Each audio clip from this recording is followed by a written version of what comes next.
Okay, so this is How Was Your Day Bombshell, which today was Monday, and I work again tomorrow on Tuesday. Um, well, let's see. I worked, and Grandpa got Meals on Wheels. We tried something new for lunch. He didn't like his Meals on Wheels. He's not a big barbecue rib fan, just not. So I had bought some beef and noodles over at County Market. And he said it's not too bad, but he would have rather preferred chicken and noodles, which didn't surprise me too much. So we're going to try that next time. But it was something unique and different. Um, anyway, thought that I would share that with you today. Um, I got some more magazines in the mail today, which was really cool. And I have the Farm and Ranch all sectioned off. I have been also reading Montana Maverick's Wedding, and it's 3 books in one with 3 different authors: Diana Palmer, Ann Major, Susan Mallory. And I gotta say, after reading this book about Montana Maverick's Wedding and the Farm and Ranch Living, with the section of it being in Montana, I have got, between that and Yellowstone, it's like all the real men just seem to live in Montana. It's like, Montana is the place to be. So, I don't know, just wanted to share that side note. Anyway, camera is still not working. I'm hoping to have this remedied soon in the near future. Don't know when, but in the near future. And the other 2 magazines I got was The Pioneer Woman, where Ree Drummond's daughter is on the front and she's getting married. And then we have Woman's World magazine. Yep, another new Woman's World. And I had time to section off all those magazine parts that I want to share with you, so that's great news. Um, I had a great moment happen to me today. I think that if we stop and just try and help others, sometimes they help us in return. So I hope that I can teach that to you on this channel. I think that the greatest gift we can give is just being a listening ear, and then sometimes responding after we listen to everything that's being said. I want to thank everyone for viewing these videos, which for some reason the views have gone up. On a white screen, I would think that's very boring, but I guess the sound of my voice is better than looking at me. Just saying. After work tonight, we went to County Market because needed a gallon of milk, and I ran out of lettuce.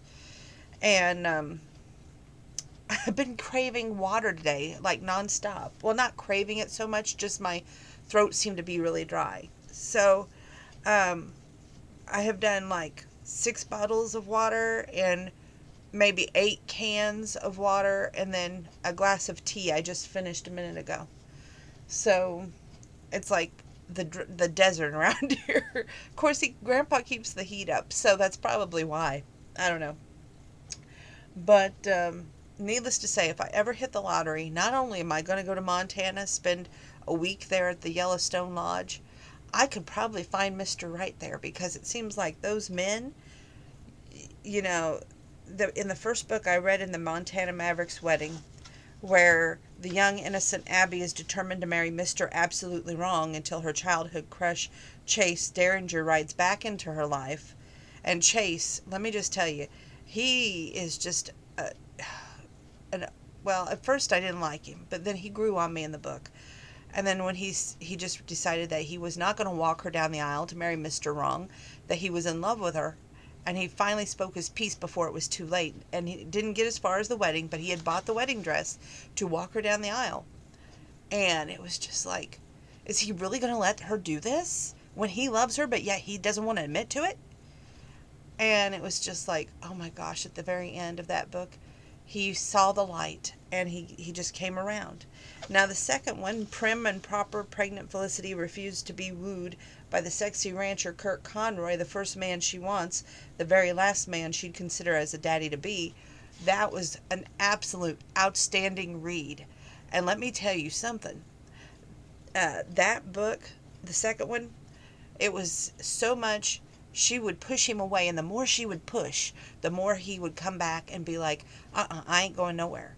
Even when he got drunk off his butt, which was the worst part of the book, in my opinion, he still was like, I'm here for you. And she's like, no, you're not. Sleep it off in the morning. I know you just proposed to me, but that ain't going to stick. And it still stuck in the morning. He still proposed. And they had a big falling out. And it's just a beautiful ending to that book because he goes after her. And when the going got tough, he just didn't give up. He kept going like the Energizer Bunny. And he was like, okay, I'm here. By God, talk to me. And I thought that was a wonderful ending to that book. I haven't got to the ending of the third book, but when I do, I plan on sharing it with you in a book review tomorrow night, hopefully. Tonight, after this How Was Your Day bombshell, which, what did I watch tonight on TV? Here's the funny thing. I had Raw on for maybe, 10, 15 minutes, and I got flatly bored with it. So I turned over to the Hallmark Channel to watch one of my favorite Hallmark movies, Yes, I Do. Or it was either Yes, I Do or Yes, I Did. It had Jen Lilly in it as the actress and the one of my favorite actors in the Hallmark Channel, and I can't think of his name because his name's escaping me. But it was a great Hallmark movie. And then after that, I was like channel surfing for a little bit. I ended up watching twice the ending and then the movie once again on True TV, The Bounty Hunter with Gerard Butler. That man is just totally fine. I loved him in the movie The Ugly Truth, and I loved him in the movie The Bounty Hunter. Those two are my favorite rom-coms that he's ever done. And let me tell you something, that man is just hot and fine. That he's like the definition of hot and fine, right next to Cole Hauser. I mean, if you looked up hot and fine in the dictionary, it was probably those two men right there. And then, of course, Ryan Paevey. Not saying that he's number 3, but, somewhere in there they would all have to sort it out. But with that being said, it just makes a girl wonder if all the men that, realize that, us women, we're not easy to get along with. We have tempers, we have syndromes like polycystic ovarian syndrome, and we have issues and problems, but yet they respect their women. They listen to their women. And when it comes time for push or shove, by God, they don't let them push them away. They're not scared of commitment. And most importantly, they're not fearful of love. So I'm just wondering, is all those good men out there in Montana? I mean, it seems that way. Anyway, in the Ranch and Living magazine today, I've said this before to several people today, I have drawn a new respect for, I put this on Facebook even, for the farmers they're not farmers, they're ranchers, excuse me, in Montana and also over in California where they're growing vegetables. And there's just so much in this magazine that I want to share with you. Just from reading it alone, it was like, wow, information overload. Because you can learn so much from a magazine. Yes, you may not physically do the effort of the work, but you can have a respect and you can be like, wow, if you do that every day, day in and day out, it's just like, wow, that's hard work, it's hard labor, and it's something that you should, be thankful for and grateful for. So that book has really brought that into my life. Of course, I think, the older I get, the more respectful I get, and that's not just in the magazines and learning about new things, it's in life in general. I think we have to have a respect, and we have to be able to go, okay, you know what, I don't know everything, but I'm willing to learn. And I think that's what you have to have in life. You have to have that willingness in order to be a teachable person. And if you are, then you're going to go far. But if you get so set in your ways and be like, the way I did it is right, then you're not going to go anywhere. It's just like in the movie with The Bounty Hunter that I just got through watching, where Gerard Butler and Jennifer Aniston was divorced and they're sitting across the table from each other, but they both won't recognize that they really still love each other, right? And they're having this dinner at this restaurant area. Well, they are not both saying, hey, I'm sorry for our mistakes, but in a roundabout way. They don't come out and say it. They hint at both being sorry at whatever they did to cause the breakup. And at one point, they both act like it's going to go, that romantic that evening. Let me put it that way. And then, of course, she overhears him saying on the phone that he's still going to take her to jail, so it ruins the romantic moment. But until that moment, she had called her mom in the bathroom, and she's like going, I think he's really sorry about that. And meanwhile, he's called the bounty hunter office, and he's like going, I found a picture in her wallet of us from our wedding day. Does that mean she still loves me? So they're both wanting reassurance, but yet they're not talking to each other about the thing that they need reassured on. It's so amazing to me that in today's world, when one major problem with relationships is that we don't talk to each other, we just shut down. We when it gets tough, we're like, you know what, I can't deal. Walk away. It's easier. It's a lot harder when you're scared as hell, when you're fearful as hell of your emotions to actually talk to that person. And I don't know. It was like I felt so emotional during that part. I actually cried. And I've seen that movie a million times. But, you know, it just hit home because there's so many things that we don't tell people, and then we don't think about if tomorrow never comes, because what if we don't wake up tomorrow and they don't know how we really care or how we feel.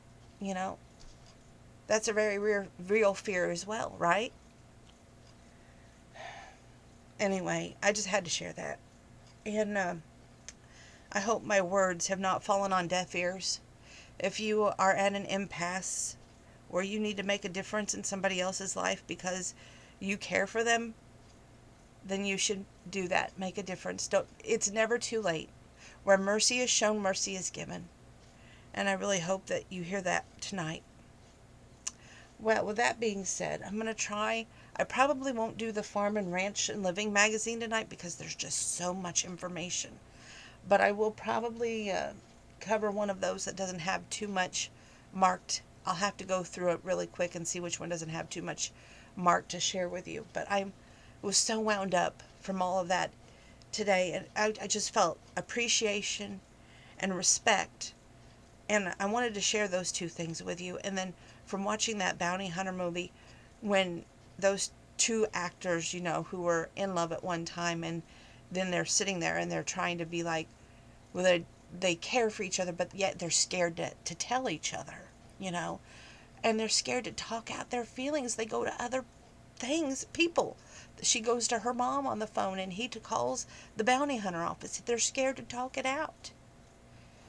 And I know in the end of the movie they end up together. But wouldn't it be great if life was like the movies? With that being said, I'm going to review a magazine with you next. I hope that somewhere out there I give some people some hope tonight. And maybe, just maybe, some forgiveness is out there. And I like the one part, I think it was another movie that I watched the other night, I'll share this too, where they say, well, can we just start over? And they try to start over again.